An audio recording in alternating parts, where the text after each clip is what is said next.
¿Cómo están? Qué gusto saludarles. Mi nombre es Enrique Hernández. Esto es La Opinión Hoy.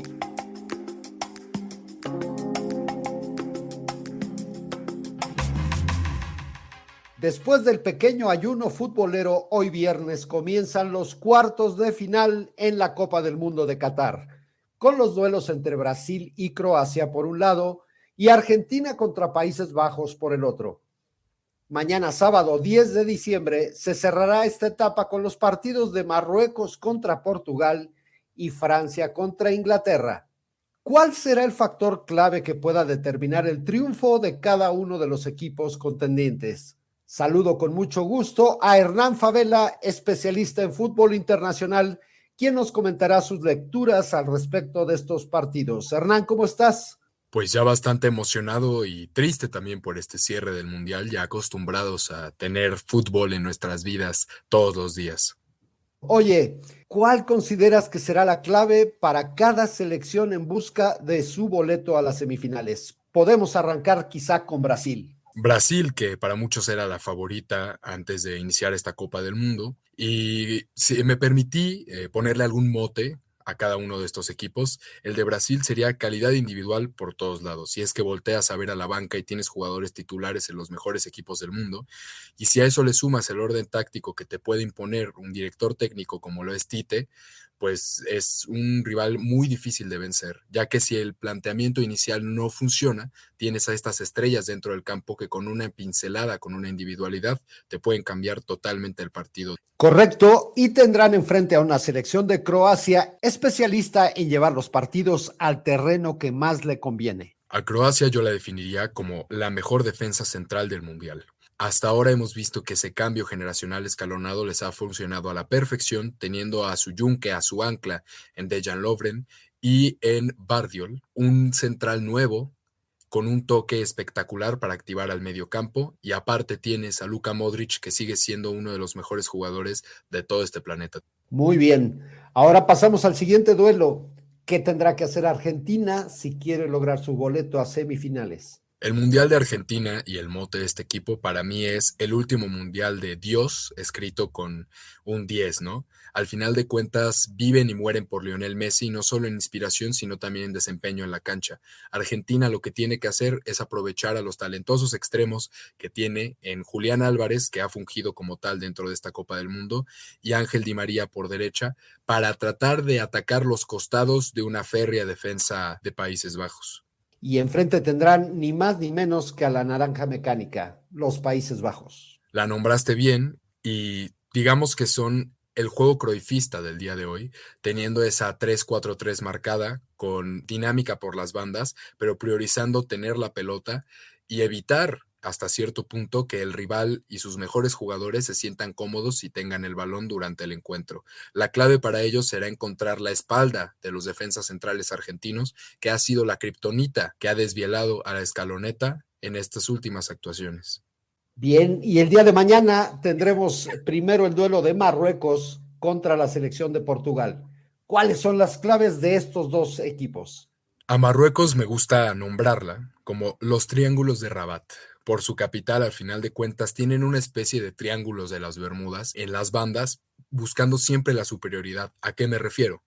Si tú los atacas con un extremo o con un mediocampista que tenga bola y trate de ingresar al área, siempre va a estar superado en un 2 contra 1 por el parado táctico y la disciplina que tienen. Y si a eso le sumas a alguien omnisciente como lo es Amrabat, van a tener una tarde muy complicada los portugueses, aunque el cansancio del equipo marroquí podría jugar a favor de los lusos. ¿Y qué nos puedes comentar respecto a la selección de Portugal, Hernán?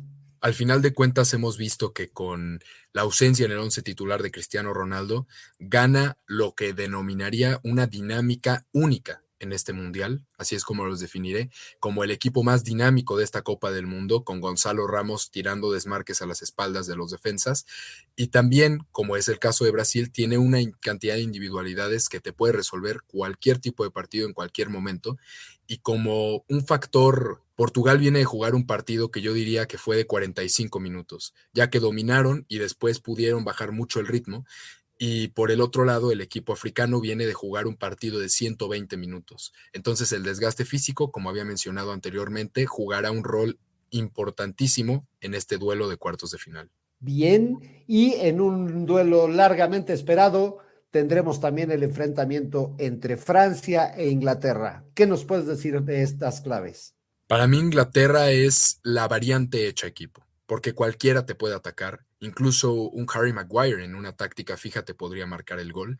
Tiene interiores móviles como lo son Jude Bellingham y Jordan Henderson de más experiencia, y tienes a un Harry Kane que es una especie de comodín en el ataque y que entiende perfectamente el fútbol, se bota y permite incluso que los extremos ataquen el centro. Cualquier tipo de gol que se imaginen, cualquier tipo de gol que hayan disfrutado, te lo puede meter esta selección de Inglaterra. ¿Y Francia? Francia para mí tiene un orden defensivo y un contragolpe brutal. Como lo vimos en la Copa del Mundo anterior, suelen tirarse atrás y no se sienten incómodos si el balón es del rival por la velocidad que pueden desplegar a la hora de contragolpear o de hacer esas transiciones ofensivas, y tienen a un fenómeno que es el goleador hasta el momento de la Copa del Mundo en Kylian Mbappé.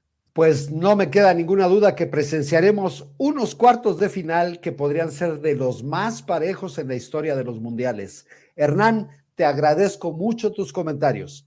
Muchas gracias, Enrique. Un placer siempre acompañarte. Él fue Hernán Favela, especialista en fútbol internacional para La Opinión Hoy. Estás escuchando La Opinión Hoy, un podcast que hacemos los periodistas de La Opinión cada mañana de lunes a viernes. Si te gusta, suscríbete por favor en tu servicio favorito de podcasts. Finalmente, tras las intensas negociaciones que derivaron en la liberación de la basquetbolista Brittney Griner, la administración Biden reconoció que las fuertes tensiones por la situación en Ucrania fueron un factor que endureció mucho la postura del gobierno ruso, antes de conseguir el intercambio de prisioneros que implicó la entrega del traficante de armas Víctor Bout.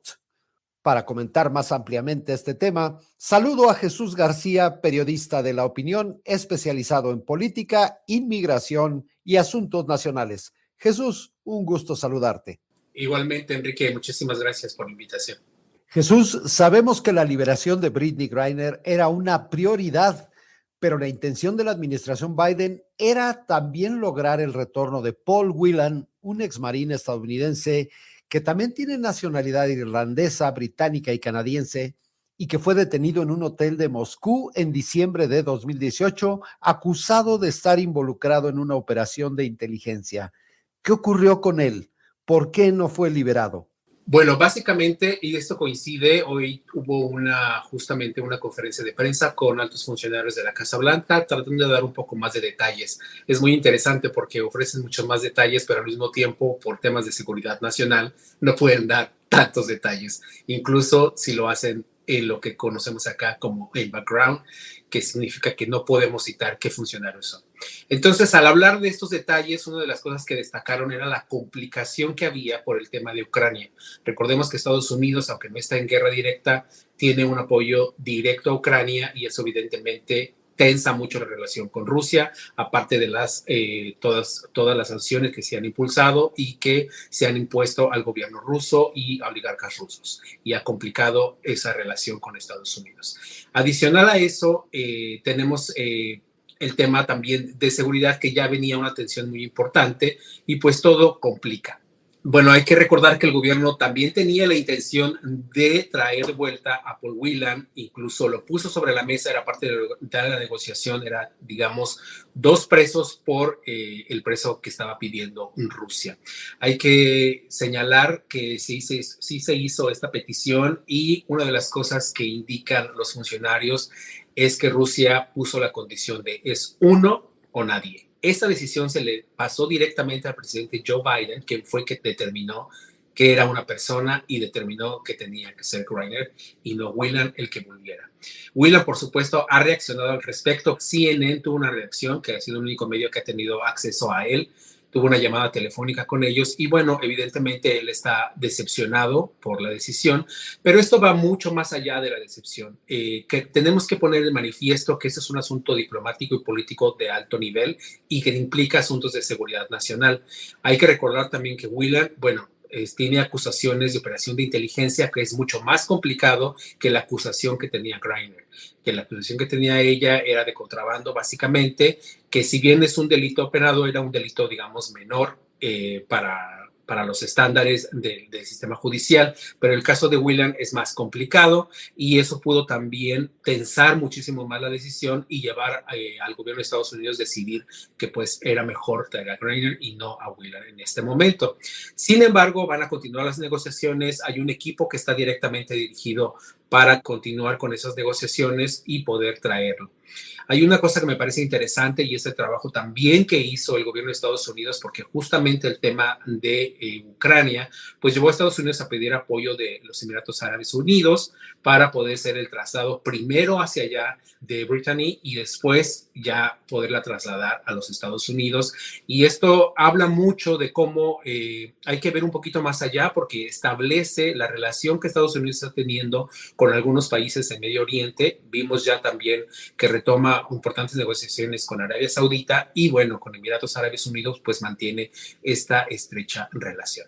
Entonces, el contexto, digamos, en general no era fácil para Estados Unidos. Sí es un gran logro haber negociado el retorno de Brittany a casa. Entonces, yo creo que eso se debe dimensionar en ese sentido y tomar en consideración la complicación del caso de Brittany. Entonces, hay que estar muy, muy pendientes de lo que siga. En realidad, esto puede tardar meses si hay una nueva negociación, porque bueno, también podría ser utilizado por el gobierno de Rusia para sacar alguna ventaja sobre lo que está ocurriendo en Ucrania. Y Estados Unidos evidentemente no querría ponerlo eso sobre la mesa. Seguramente. Y pues sí, nos da mucho gusto saber que Brittany Griner ya estará en casa.